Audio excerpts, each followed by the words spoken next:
Hi everyone, welcome back to my channel. So ఈరోజైతే మంచి hair oil అయితే prepare చేసి చూపించబోతున్నాను.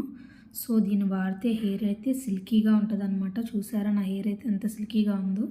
నేనైతే వీక్లీ వన్స్ అయితే ఖచ్చితంగా యూజ్ చేస్తాను. సో ఆయిల్ ఎలా ప్రిపేర్ చేసుకోవాలో చూద్దాము. దీనికి కావాల్సిన ఇంగ్రీడియంట్స్ అయితే మెంతులు, మందారాకు, వేపాకు అండ్ మందార పూలు. మీ హెయిర్ లెంత్ని బట్టి అయితే ఆయిల్ తీసుకోండి, ఎక్కువైనా ప్రిపేర్ చేసుకోవచ్చు. నేనైతే ఇన్స్టెంట్గానే ప్రిపేర్ చేసుకుని అయితే అప్లై చేసుకుంటాను. సో ఆయిల్ ఎలా ప్రిపేర్ చేసుకోవాలో చూద్దాము. సో ఆయిల్ ప్రిపేర్ చేసుకునేటప్పుడు అయితే మంట ఎప్పుడు మీడియం ఫ్లేమ్లోనే ఉండాలి. సో గిన్నె కొంచెం మందంగా ఉండేటట్టు చూసుకోండి. ఈ ఆయిల్ అయితే వీక్లీ వన్స్ వాడి చూడండి. సో హెయిర్ అయితే మంచి సిల్కీగా అవుతుంది అండ్ హెయిర్ కూడా మంచి గ్రోత్ అవుతుంది అనమాట. నేనైతే మంత్లీ ట్వైస్ అయినా ఖచ్చితంగా ఈ ఆయిల్ అయితే యూజ్ చేస్తాను. సో మీరైతే ఎక్కువైనా ప్రిపేర్ చేసుకుని స్టోర్ చేసుకోవచ్చు. ఆయిల్ అయితే ఏం పాడవదు.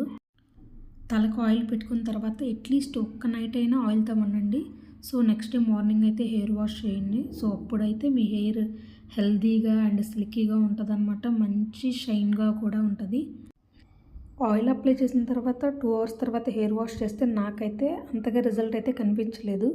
సో ఇలా ఓవర్ నైట్ ఉంచుకుని హెయిర్ వాష్ చేయడం వల్ల నాకైతే మంచిగా రిజల్ట్ కనిపించింది. సో అందుకని చెప్తున్నాను. సో ఆయిల్ కూడా కలర్ చూసారా కొంచెం మారింది. సో మరీ ఆయిల్ నల్లగా అయ్యే వరకు అయితే ఉంచుకోవద్దు. ఇలా కొంచెం కలర్ షేడ్ అయితే చాలన్నమాట. సో మరీ బ్లాక్గా అయితే వాటిలో ఉన్న పోషకాలు కూడా ఆవిరైపోతాయి. సో అందుకని ఇలా కొంచెం కలర్ మారేంత వరకు ఉంచుకుంటే అయితే చాలు. ఇప్పుడైతే నేనైతే స్టవ్ అయితే ఆఫ్ చేసేసేస్తున్నాను. ఆయిల్ కొంచెం చల్లారాక అంటే గోరువెచ్చగా ఉన్నప్పుడు వడకట్టేసుకుని ఆయిల్ తలకైతే అప్లై చేసుకోండి. నేను ఇప్పుడు చూపిస్తాను. సో గోరువెచ్చగా ఉన్నప్పుడు ఆయిల్ అప్లై చేసుకుంటే హెయిర్ తొందరగా ఆయిల్ని అబ్జర్వ్ చేస్తుంది అనమాట. సో హెయిర్ కూడా మంచిగా గ్రోత్ అవుతుంది అండ్ హెయిర్ ఫాల్ కూడా కంట్రోల్ అవుతుంది. సో చూసారు కదా, నేను ఇలా పార్టీషన్స్గా తీసుకుని మొత్తం స్కాల్ప్కి అయితే అప్లై చేస్తున్నాను. ఆయిల్ అనేది హెయిర్ కంటే స్కాల్ప్కి చాలా ఇంపార్టెంట్. ఇలా మొత్తం అయితే అప్లై చేసుకుని 2 మినిట్స్ అయితే మసాజ్ చేసుకోండి. సో నేనైతే వీడియో మీకు యూస్ఫుల్ అవుతుందని అనుకుంటున్నాను.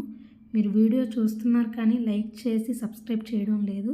సో మీరు లైక్ చేసి సబ్స్క్రైబ్ చేస్తే ఈ వీడియో ఎక్కువ మందికి అయితే రీచ్ అవుతుంది.